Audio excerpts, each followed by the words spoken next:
Hey guys, welcome back to Beauty Foods 101. Today I'm going to show you a very basic clean green juice. We are using a Breville Centrifugal Juicer today. The first thing we're going to start with is 2 stalks of celery.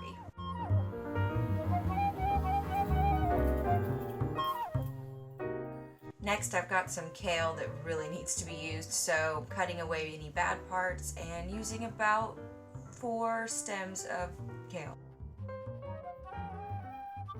Next we're going to grab a little knob of ginger about 1 inch squared, peel it and drop it in one whole piece. Now today, if you're a beginner, use a whole apple just to get used to a clean green, and then once you're used to it, let's move down to half apple. And finally, let's cut a lemon. I'm just going to use half of a lemon, which is usually enough for an 8 to 12 ounce glass of juice. I think you'll be very surprised at how delicious a clean green juice is. Yes, it's green, it may not be something you're used to eating, but you'll love it, I promise. This has been a presentation of Beauty Foods 101. Like and subscribe to see all that we have on WMTV.